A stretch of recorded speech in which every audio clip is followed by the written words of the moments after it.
Hey everybody, thank you so much for clicking on this video. Today we are breaking down the basics. Specifically, we're gonna be going through a few major lifts in the gym, and I'm not only gonna break down proper form, but I'm gonna show you how to set up and break down those lifts. Before we jump into the bulk of it, huge shout out to Power Grip, which is our sponsor for today's video. It is a liquid chalk, and we are gonna be utilizing that throughout our workout today. So a little bit more about that as we get on in. But let's start with our first lift, the trap bar deadlift. All right, this is a trap bar. So personally for me, I do prefer using a trap bar. I think it's a little bit more natural for most people. The difference between using this and a straight bar is that the weight is gonna be on the sides of you rather than in front. So I do find that it's a little bit easier to do this lift. A fun fact about trap bars that can be a little bit frustrating is that because these are not used in competitive sport, there's not really one set weight. Like for barbells, you're always gonna either have a shorter 35-pound bar or a longer, heavier 45-pound bar. And then it's gonna be very easy for you to understand how much weight you're actually lifting. Trap bars are a little bit different. They can range from anywhere from 45 pounds to 65 plus pounds. So if you're at a gym and you don't know how much your specific trap bar weighs, you can always go ask the front desk. They might know, but a good rule of thumb is that it's typically never going to be less than 45 pounds. So let's break down how to load this guy up and then we'll go through the actual lift. Unfortunately, in this gym that I have today, you can see that all of the plates are different sizes. When we're doing something like a deadlift from the floor, we do want typically something that's a larger plate so that we're not trying to reach the floor every time with something shorter. So, guess we're using 45s today. So to get this guy off the rack, I'm going to use my legs, bend down, pick it up, bring it over. It's gonna come right next to my trap bar. What I'm gonna do here is lift up from the handle with one foot inside, and I'm just gonna slide this plate right on in. We're gonna rinse, repeat, do the other side. Now for deadlifts, we do want to clip in the weights if you have access to them. The reason for that is because, God forbid, you start to teeter out of the lift and plates start sliding off. That can be really dangerous and it can pull you in the opposite direction. So you could injure yourself. There's also always a chance that a weight could fall on you or someone else's feet. So we're gonna take our clips. Oh my God, do these fit on this bar? Okay, the answer is no. But we all know we should be using clips. Say it with me. We should be using clips for deadlifts. Great. So before we start this lift, we are gonna use some liquid chalk from Power Grip. So I'm a huge proponent of using chalk while lifting. If you're one of my clients, you know I'm always throwing this little guy in my bag in case you need it during our sessions. And whenever people ask me how to improve their grip strength, obviously the law of specificity applies here and just holding heavy things over time will help. But I find that chalk helps a lot too. Now, Power Grip liquid chalk specifically leaves behind a rosin and honey-like mixture that leaves a tacky grip. And this is super helpful for lifting heavier loads. So if you wanna try this out for yourself, you can use my code on the screen to get 25% off your order, and there's a link in the description box below. So we're just gonna give her a little shake, pop it open, right in the palm of the hand. You only need a little bit, you can always go heavier, and then I'm just gonna rub this guy in. Voila. So we're gonna step inside our trap bar. I'm gonna level this guy out. From here, I'm gonna pull all of the tension out of the bar. So I'm trying to pull myself up. From here, we take a big inhale, exhale, push the floor away, lead with the hips, bring it back down. Exhale up, inhale down.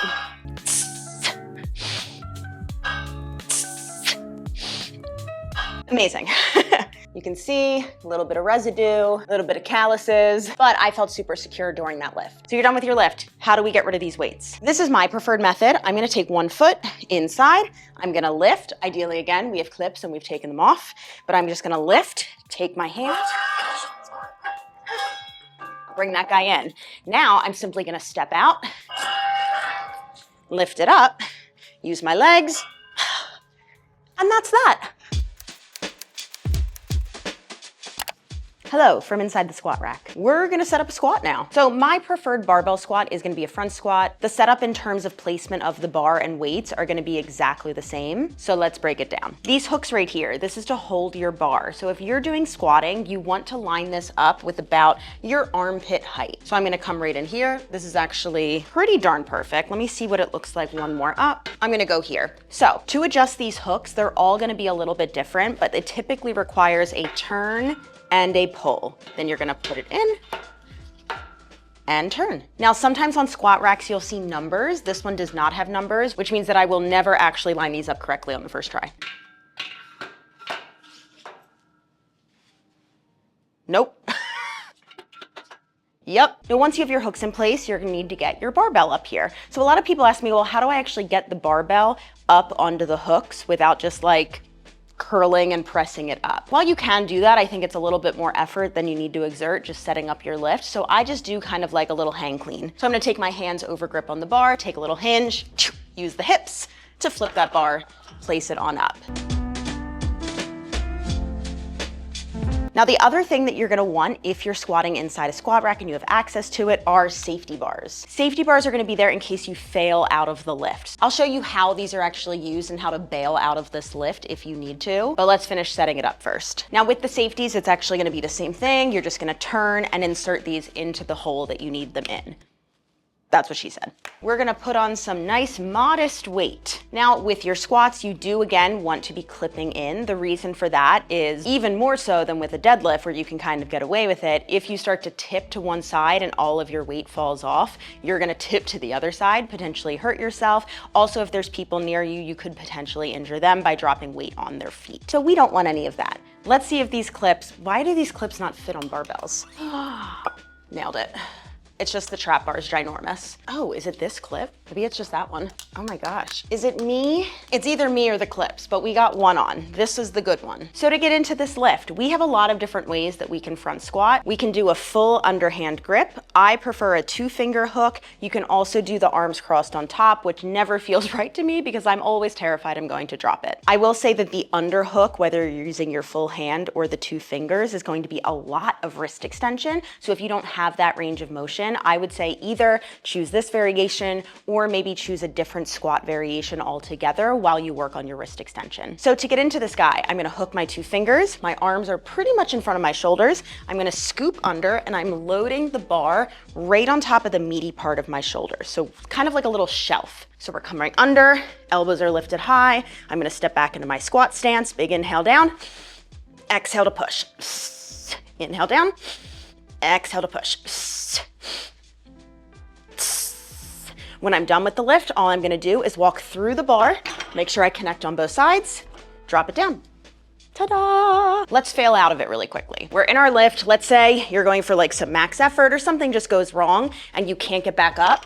All you do is let it go. You stand up and then to get it back on the bar, you're gonna do your little hang clean, or if it's too heavy for that, you're gonna take the weight off and then bring it back up or get rid of it or whatever you're doing for your day. And I think it's fairly obvious, but let's just make sure we're covering our bases. To get out of this, you're simply going to unclip, take your plates off, re-rack them, get rid of the barbell. All right, we're gonna set up for an RDL now. Now, an RDL does not require a squat rack, but if you have access to one, this is gonna be my preferred way to set it up. I'm gonna show you outside the actual rack because this is typically where you're gonna see this guy set up. Did I put these on evenly? No, am I well? Every time, and I have no excuse because this side actually does have numbers. So we're gonna add our weights on the side. We do, again, ideally want to clip in. Oh yeah, baby, now we're in business for the same reasons that we've already talked about. So in terms of setting up this height, we want it to hit about mid-thigh. Essentially, we just need to make sure that we're not lifting up the weight to put it back in. So I'm gonna bring my hands outside the thighs, bend my knees, use those to pick it up, take 2 firm steps back, big inhale down, exhale all the way back up. So we're gonna think about shaving our legs with the barbell. I'm coming right below my knees, which is about where my hips stop, going back in space, driving the hips up, pushing the floor away to stand. Once I'm done here, I'm just gonna take my steps forward, same thing, connect with the squat rack, drop it down in place. And then once again, I think it's fairly obvious, but let's make sure we're all on the same page. To get out of this guy, we're just gonna unclip, take the plates off, re-rack, and put back the barbell. Notice that I keep saying, put back your shit, everybody.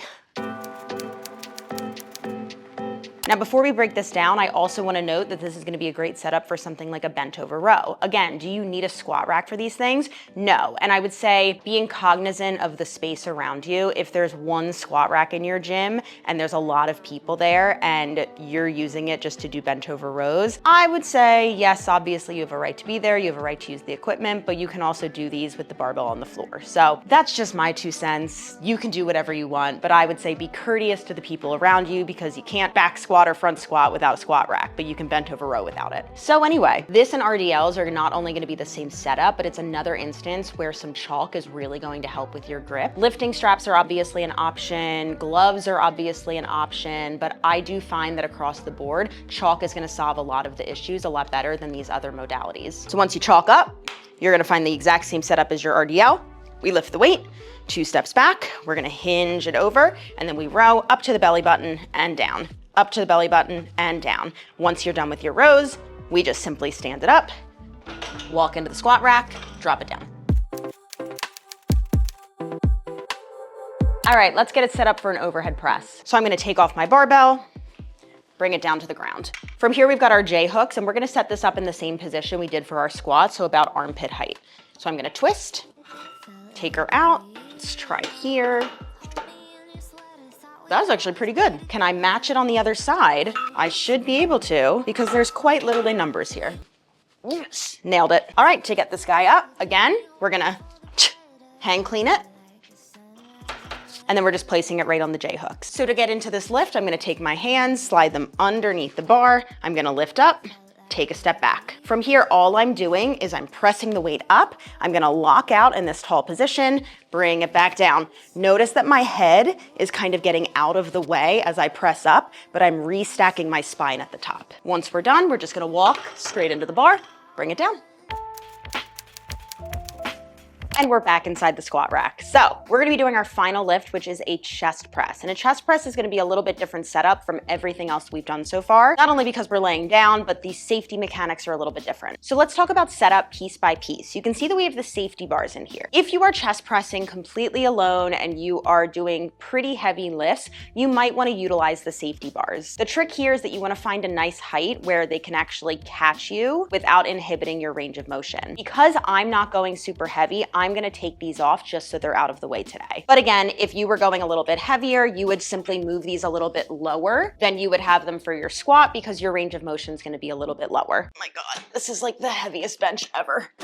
Whew. And I definitely set this up too high. Great. This is why you want your bench in here first. So I'm gonna bring this down a little bit lower.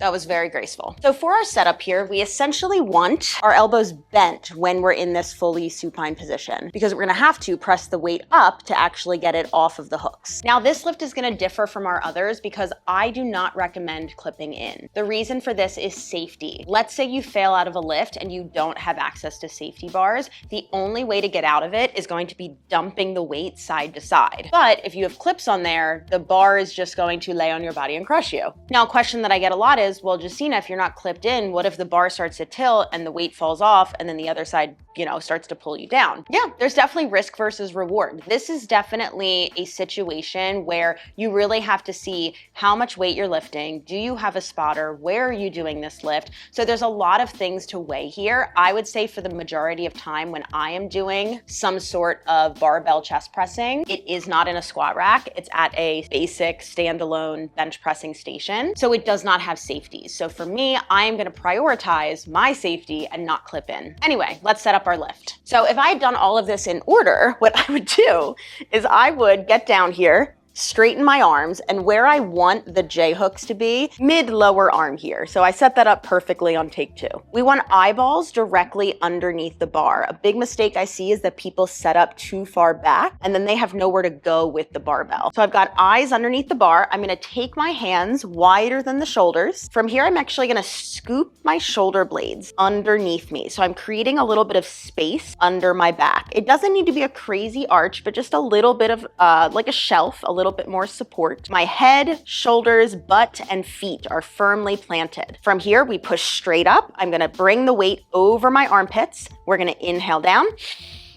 Exhale, push. As I'm coming down, I'm thinking of puffing open my chest. I'm tapping my bra strap line right back up.